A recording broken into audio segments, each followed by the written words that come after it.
to offer this to you tonight as an opportunity to share very important information about the College Board AP program. We have received feedback in recent years that this is something that is needed, and that there are often questions that would be an opportunity for us to answer those for you and give you important information about the great opportunities offered through College Board's Advanced Placement Program. So we have a lot of information for you tonight. I'm going to turn this over to Dr. Lightfoot, and then our AP teachers are also here tonight to share information with you.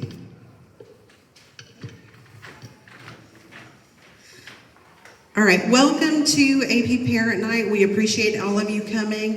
We're going to start, if you do have an agenda, I'm just going to run straight through it. So a brief overview of advanced placement courses. AP courses are college level courses that your student can take to earn high school credit with the potential to also earn college credit.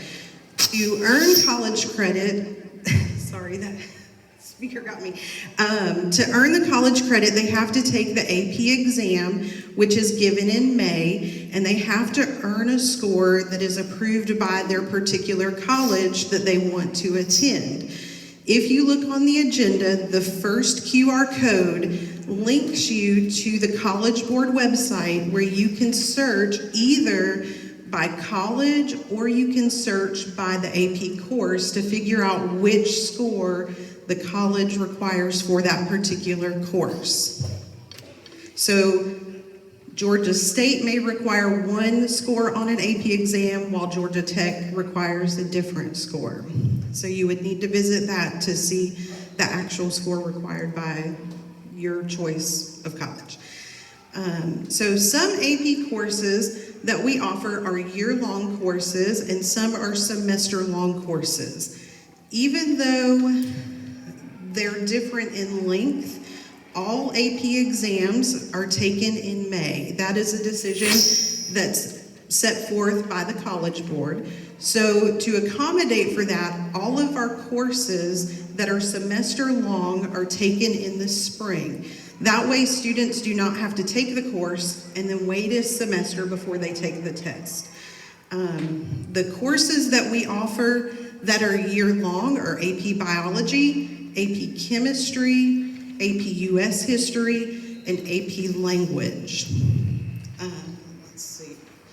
The semester courses are Pre-Calculus, Calculus, Environmental Science, Government, Music, and Art. So although some of our courses are a year long and others are a semester, the cost for AP exams is the same, and they are determined by the College Board. The cost of exams changes from year to year because that's not set by us. This particular year, the exam costs $99. So this has been an increase of about $1 to $2 every year. So we do expect that the cost will increase next year also. So although the cost of the exam is hefty, the College Board does offer a reduced cost for students who qualify for the free and reduced lunch.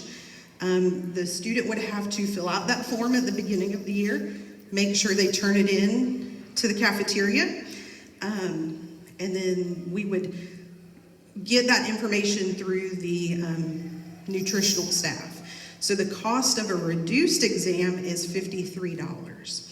The other option that we have to help with the cost is something from the state of Georgia. They are offering it this year. So it is not a guarantee that the state will offer this next year, but it is available right now. So the state of Georgia has agreed to pay for one AP exam for students that qualify in two different categories. The first is for students who are taking, who qualify for the reduced fee. So they will pay for one exam regardless of the content, and then the student would pay each subsequent assessment at the reduced cost. So if your child was taking AP US History and AP Language, and they qualify for the free and reduced lunch, then the state would pay for one exam And then you would pay the reduced cost for that second exam. The other one is for students who do not qualify for free and reduced lunch. So for those students, the state will pay for one STEM exam, so a science, technology, engineering, or math exam. So it's important to make sure you know which category your child falls into, so you know if the state will pay and which one they will cover. But again, that is something they are doing for this year. It is not guaranteed for next year.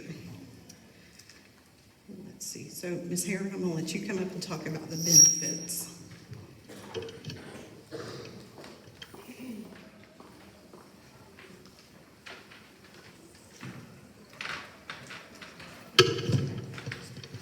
Hey, so I didn't realize I'd be on a stage, but I'm more of a conversationalist, so I like to walk around, not stand behind a podium. But of course, one of the benefits of taking AP courses is that you're going to be taking those courses here on your college campus, on your high school campus, which means that you're going to be more familiar with the setting. That means a lot to some students, but it also means you may be more familiar with the teacher. You may have already had this teacher previously, but you're going to have access to that teacher all the time. A lot of times with dual enrollment, if you're taking that class online or even on the college campus, you may not have as much access to that teacher. Of course, AP is going to prepare your student for the rigor of college because those courses are vetted by college professors. So there is a process and a certification process for the teachers that must happen to be certified by College Board. So there's no arbitrary anything when it comes to AP courses. Now, when you're dealing with potentially a dual enrollment course, that may be up to that particular post-secondary institution regarding the qualifications of the people they hire to teach those courses. Now, with dual enrollment, more than likely, if you pass a class with a C or better, you're going to earn college credit for that. Now, what other colleges will honor that credit is up to the receiving institution. So there are agreements between, say, the Technical College System of Georgia and the University System of Georgia. However, I've had some colleges that will say, we will honor maybe a certain number of dual enrollment courses, or we will only honor courses that are not in the student's major. So if it's a heavy science curriculum for a particular major, they may prefer that you either take those on their campus when they get there, or they may accept the AP credit based on the score. So there's some differences there. One thing to keep in mind that I think a lot of families get nervous about when it comes to AP is your child is not compared to other students throughout the state regarding number of AP courses solely. They look at the number of AP courses that we offer, and then they're going to say, hey, did this student exhaust the rigor that they were provided? That is something that we hear over and over. So if you go to something like the Peach State Tour, which if you've not done that with your student, I would look that up. That's a few of the colleges in Georgia. That's Georgia, Georgia Tech, Georgia State, and Augusta University. In the fall every year, they do a Peach State Tour, and they talk about their admissions requirements. They talk about the freshman index. They talk about what they're looking for. They won't get into, a lot of times, whether they prefer AP or dual enrollment. If you look up, one thing you can look up is the freshman index score for admits that they had for the previous year. I looked that up earlier today just out of curiosity for UGA. The middle 50%, so the middle group of students who applied and were admitted last year, the middle 50%, they looked at AP, IB, we don't offer IB classes here, but AP, IB, and dual enrollment, and the majority of students that got in took between 8 and 13. That's the middle 50%. for admission at UGA, there are a lot of things that colleges look for. My biggest advice to you is get on the college campus. Visit those places, talk to those admissions departments. Sometimes people get frustrated with us in the counseling department because we don't know exactly what's going to get your student admitted somewhere in particularly. That's because every college is different and every college is looking at something different. So I encourage you to get on those college campus and talk those college campuses and talk to the admissions departments, because a lot of times they will tell you we don't prefer one over the other, but then you can read through some things like we know what you're getting when we see an AP course on a student's high school transcript. We don't always know what we're getting when we see that dual enrollment credit. They will honor the credit, but regarding how prepared a student is for college, sometimes they will speak to the rigor of what they were provided before they got there. So if any of that was confusing, if I talked in circles, any of that, please just let me know, shoot me an email, and I'll try to clarify any of that.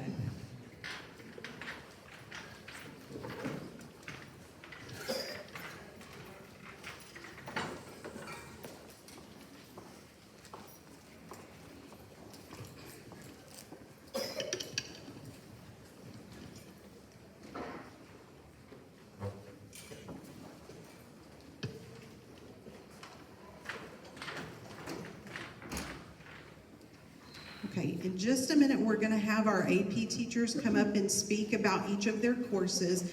But before they do, I wanted to tell you a little bit about the agreement form that you will get at the end as you leave.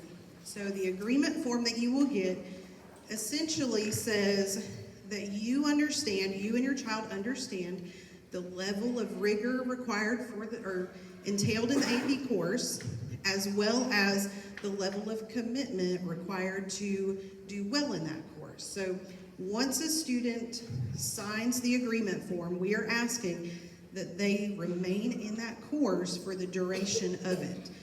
That way, because once they're in, that way we have those seats, but then we don't have any other seats left in other classes. So it makes it difficult if a student starts an AP US History course and they say 3 weeks in that they want to come out, we have to have somewhere to put them. So agreeing says that you understand and that your child is committed to staying into that course, okay? On the agreement form, your child may be signed up for 4 AP courses right now, and you may decide that is too many, and that is okay. So on the form, you can initial by the ones you want to commit to, and any that you don't have initialed will be taken off of the schedule. So that way, y'all can discuss it as a family. You can, talk it over with your student about their strengths and weaknesses, and then these forms will be due by 3 p.m. on January 17th. So your student will just need to make sure that they bring it and turn it into the front office, okay? So we're going to have our AP teachers come up and very briefly talk about each of their courses. So we'll start with Mrs. Schaller for AP Bio. Yes, because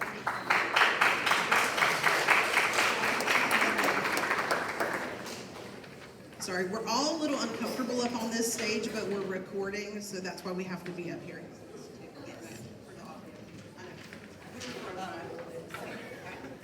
Hi, I'm Mrs. Schaller. I don't know why they put me first, because if you know me, you know I like to talk. So I will make this as short and sweet as I can. I do have a handout, so those of you that are thinking about taking AP Bio, I can provide that to you. Not only does it have information about the class, but it also has information about different colleges and what the AP equivalents are. One of the things that I want to talk about real quick is who should take AP Bio. There's lots of reasons why you would want to take it. Obviously, anybody who wants to go in the medical field, that can be anything from a physical therapist to a dentist to a family doctor, biomedical engineering. There's all kinds of different careers in biology. A lot of people don't realize that. Also things like where computer science meets that, like bioinformatics, computational biology. So there's lots and lots of opportunities out there in the biological world. Also, anybody that I've had lots of students in the past that have taken AP Bio that wanted to be in business or finance or whatever, and they took it because they wanted to get their science credit out of the way. And then obviously anybody that's just interested in a rigorous course, AP Bio is one of the more rigorous of the AP courses. It is difficult, I did want to say that, but we try to also have a lot of fun. I also try to make sure that the kids learn skills that are lifelong skills, like study skills, note-taking skills, time management, presentation skills. All those are important things that'll help them in any college course. And then sometimes, I take kids that have really no idea what they want to do. We do some career exploration. They do have to interview a research biologist, so that's something that kind of gets them out there and gets their feet wet in some of their other opportunities. We do some field trips, so I always like to throw that out. One field trip we always do is I take the kids to Clemson. I am a Clemson fan, but that's not the point.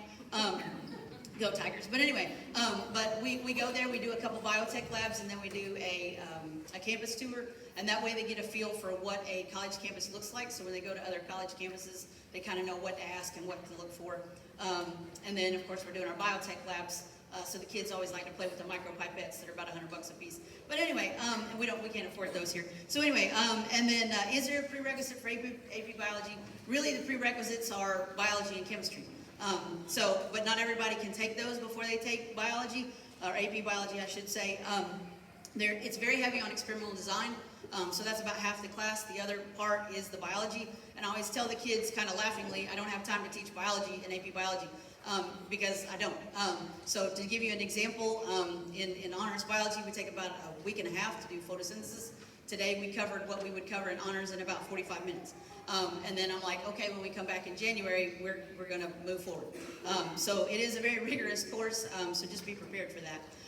And then the last thing I wanted to say really was one thing I do a little bit differently is I teach the course all year. So when we start in August, it's AP Bio. AP Bio from August till May, even though on your schedule it will look like 2 different classes, I don't teach it as 2 different classes. We just start from the get-go. There's so much that we got to cover. But like I said, it is difficult. There is going to be some study and some outside work, but on the flip side of that, we try to have fun, and I try to be there with you every step of the way to help you get to the finish line. Okay.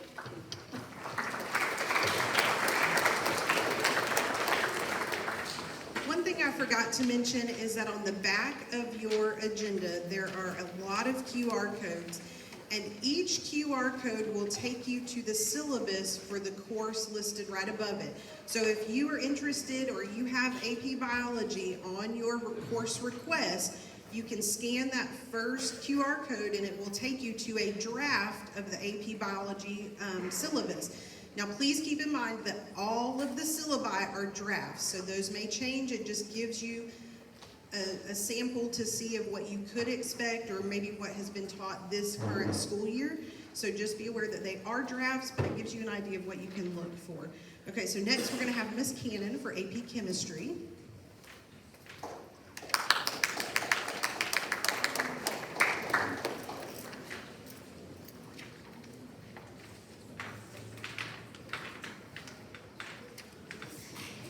Hi, Ms. Cannon. I teach AP Chemistry, and like Ms. Schaller said, the students that need to take AP Chemistry are students that are interested in the sciences, anybody interested in chemistry, anybody interested in pre-med. I would say one of the biggest benefits for taking AP Chemistry is it really gets you ready for the rigor that you're going to have in college. Every student I've had in the past, when they come back, they say, oh my goodness, I was so ready for my first chemistry class in college.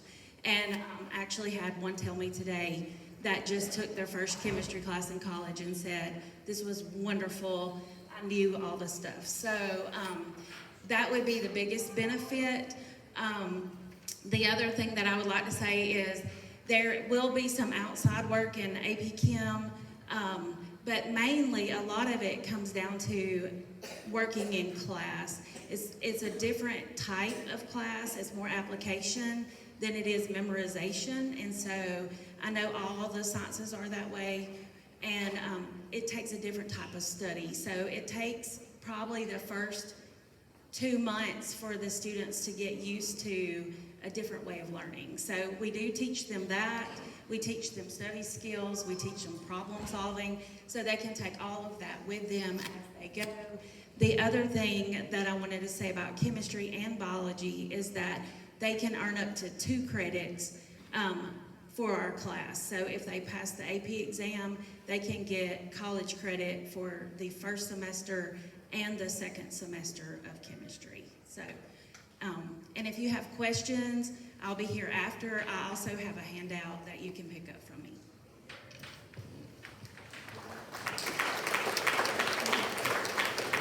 So next we have Mrs. Adams for environmental science.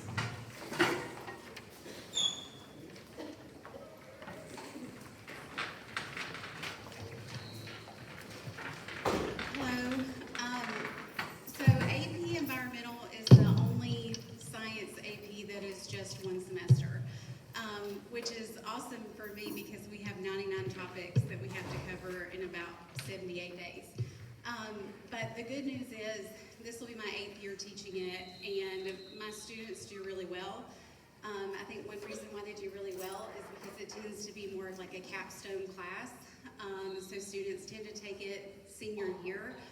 Sometimes I have juniors which take it, which is fine. But you need to have a successful year in like a life science, like biology, a physical science, and then algebra. You have to be good at math. To do AP Environmental, there's a lot of math. But I feel like it sums up their high school experience in a lot of different subjects really well. And so my students do well. So you will only get credit for one class in college, and it's typically for an environmental science class. Some colleges are odd and they give a credit for biology, which is really odd because it's not a biology class, but it just depends on where you go. But it's valuable even if you're not going to major in anything related to environmental science, because it continues working on you dealing with data and analyzing data and being able to develop solutions to problems. And so I feel like it's valuable for every student, regardless if you're, a STEM student or not. I will say if your student only has room for like one AP Science in their schedule and they're going to be like pre-med, don't take me. You need to take AP Biology, AP Chemistry before you take AP Environmental if you don't have room for everything.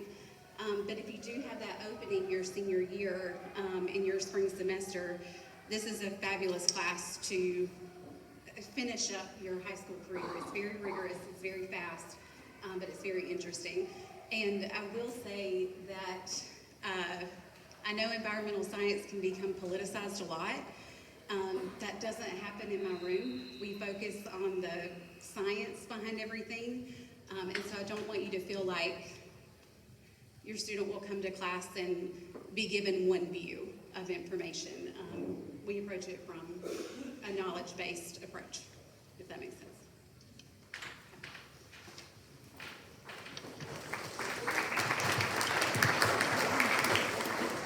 Okay, so next we will hear from Mrs. Fisher, who will talk about AP Pre-Calculus and AP Calculus.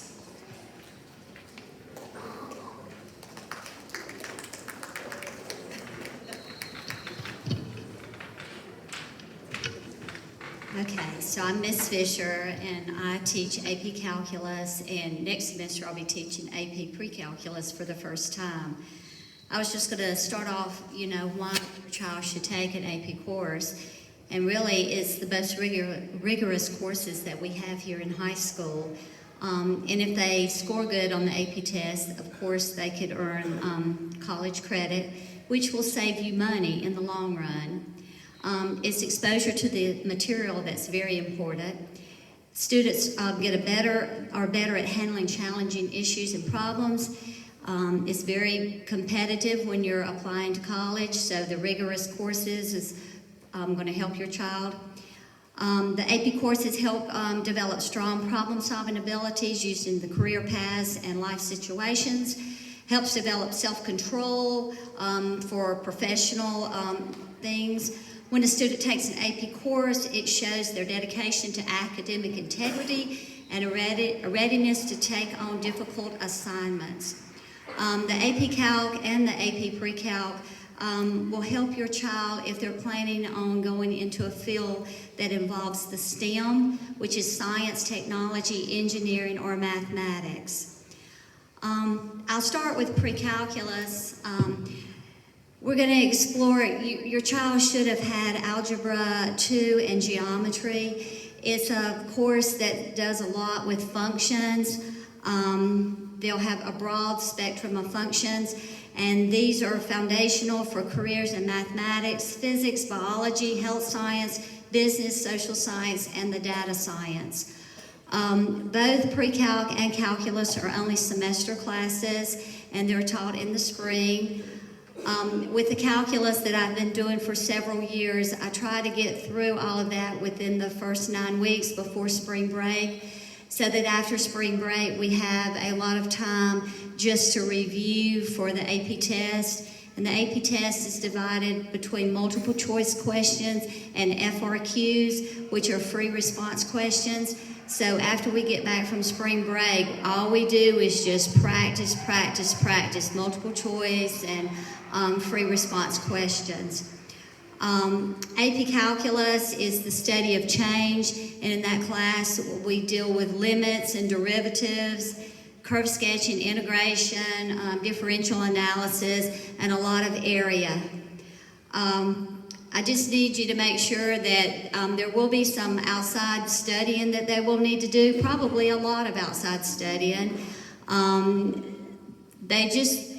We'll do everything in class, but there will be some stuff that they will need to do outside of class, okay, to prepare them. And I guess that's all.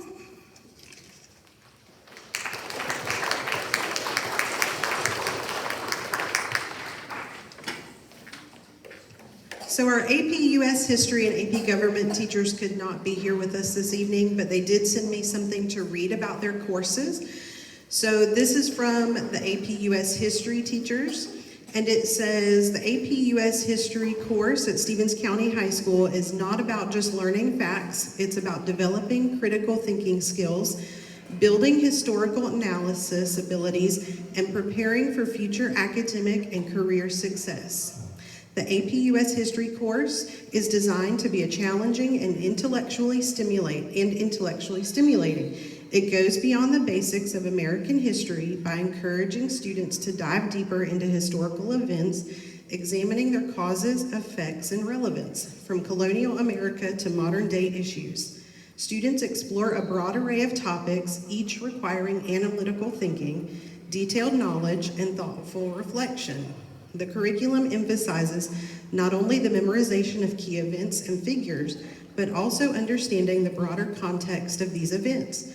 Students are taught to evaluate sources critically, weigh multiple perspectives, and connect historical developments to current societal issues. One of the most significant academic benefits of AP History is the development of strong analytical skills. In this course, students are asked to analyze primary and secondary sources, such as speeches, letters, legal documents, and historical accounts. This practice sharpens their ability to identify bias, interpret conflicting viewpoints, and draw informed conclusions based on evidence. Furthermore, students regularly engage in writing essays that require them to argue a historical point of view using evidence. These essays mirror the kinds of tasks students will encounter in college-level history courses, preparing them for the expectations of higher education. AP US History is not just a high school class, it's a college-level course. The rigor of this class prepares students for the demands of higher education, whether students are looking to pursue history, political science, law, or any other field. The analytical and writing skills developed in this class provide a strong foundation for success. Because AP US History course is demanding, it also teaches students important life skills such as time management, organization, and perseverance. The assignments and assessments require careful planning, and students must learn to balance multiple tasks and deadlines. These skills are invaluable, not just for academic success, but for success in any future career. We understand the importance of providing support to our AP students. The AP US history teachers work hard to create a classroom environment where students feel supported, challenged, and motivated to excel. Students are encouraged to ask questions, participate in class discussions, and engage with the material in a way that fosters deeper learning. Moreover, our school provides resources such as review sessions and online tools to help students succeed. The close-knit community at Stevens County High School ensures that every student has the support they need to thrive in the AP US History course. This course offers an exceptional academic experience that challenges students, fosters critical thinking, and prepares them for the rigor for college and beyond. By enrolling in this course, students gain a deeper understanding of American history, hone valuable skills, and lay the foundation for future academic and career success. It's not just about learning history, it's about becoming better thinkers, better writers, and better citizens. So the AP government teacher sent me this script. It's a little bit shorter.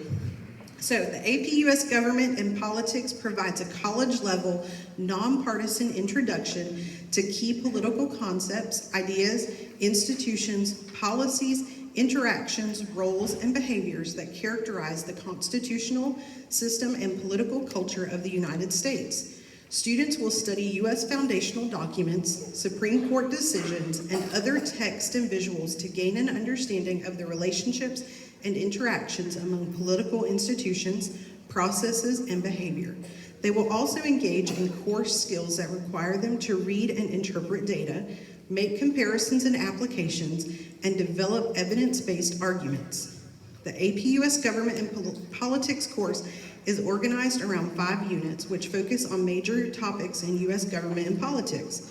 The units are Foundations of American Democracy, Interactions among Branches of Government, Civil Liberties and Civil Rights, American Political Ideologies and Beliefs, and Political Participation.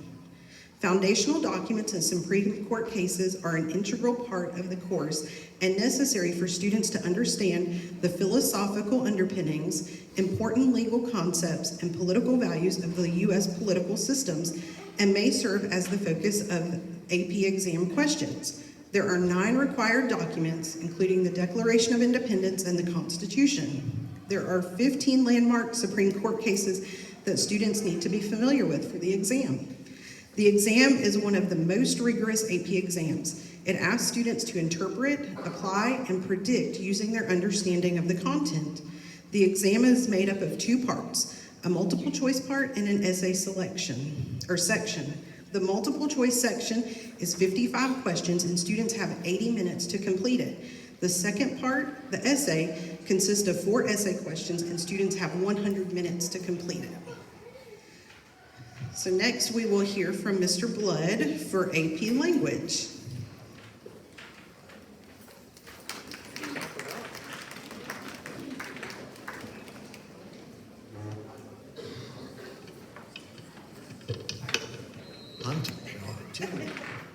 Yeah, good evening.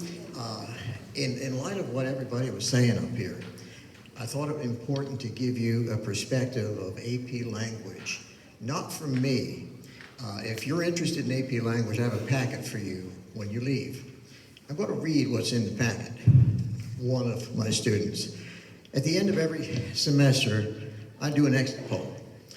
And I have a pretty good pass rate for this program. It is, with everybody else, a rigorous course, okay? And we have AP Lit and we have AP Lang. Now, AP Lang is probably the most useful of all because it prepares you to write at the college level.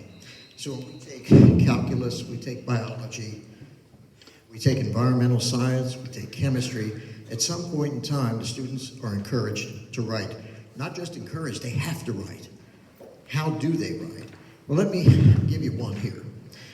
Dear X, and this is from a former student, congratulations, you've decided to take one of the hardest classes you will take in the duration of your high school career. This class will challenge you. This class will change you. This class will destroy your confidence. Now, this is written by an AP student who had really poor writing skills when they came into class, and that's why I chose this piece.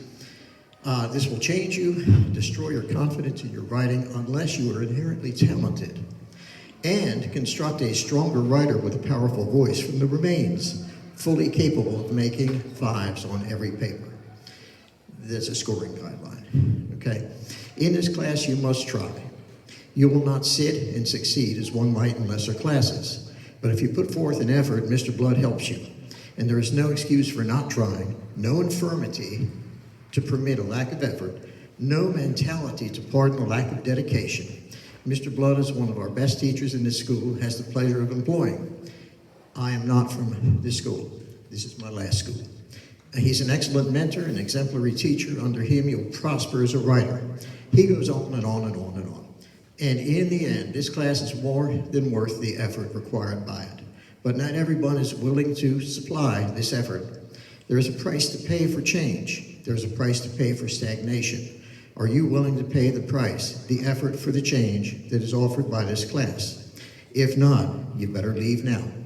Welcome to the best class you will have at this school under the best teacher the school has, and good luck. Sincerely, Jordan, whoever. You might want to, if you're interested in the class, take the packet on the way out and read them all, because I develop good writers from scratch. Okay? Thank you very much.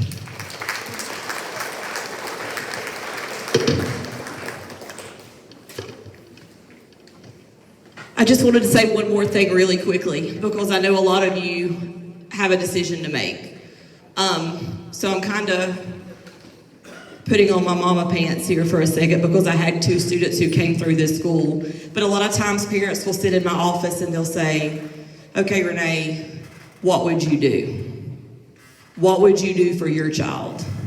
Well, I've been fortunate enough to make those decisions and to help my child with those decisions. And my answer always back to them is, which one of my children? Both of my children were very different and had very different needs. One took only AP classes, one took AP and dual enrollment.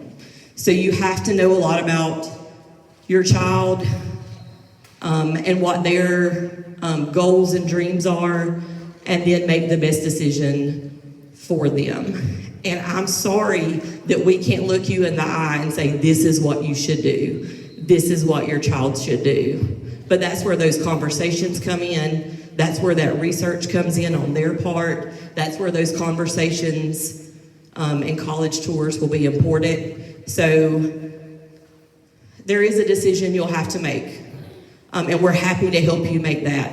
But I don't ever want you to think that you have failed as a parent because you don't know, or you don't know how to help your child. We're gonna help you through that process. You don't have to make these decisions alone, but just know we can't tell you the right answer, but we're gonna do our best to help you find that answer. So I just wanted to throw that out there, because every child is different, every situation is different. And then I will say that my children were fortunate enough to sit under some of these teachers, and I'll tell you, we struggled sometimes. We didn't always make the highest grade when we were used to making 99s, 100s throughout school, and we hit AP classes. That was a different experience for my children, a very different experience. But I am telling you, it is worth it. It is so worth it to work through those things with them, because you are going to learn more than just the subject matter.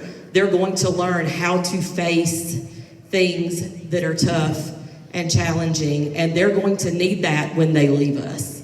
And we want them to be prepared for that when they leave us. That is our job here. We're preparing them for what's next. And I'm going to say this too. There's something to be said for where your child graduates in class, what their class rank is and everything. But the good feelings that come along with that disappear when they reach those college steps if they're not prepared. So if the goal is to make a certain grade, they may not be putting themselves in a position to be prepared for what's next. And I know that the professionals I deal with and the folks I deal with in our community, I want them to know their stuff. I don't really care what grade they made. I want to know that they knew what to do and they know to help me or guide me or provide a service or whatever it is that I need them for. So just think about that, because it is nice, it is great to feel good, and colleges do look at things like that, but they look holistically. But it doesn't feel good when your child feels defeated because they're not prepared when they go into a college class. And again, I sat through tears, I sat through all-nighters for some of these classes, and it was well worth it on the other side. So anyway, that's free, sorry, but I just wanted to say that.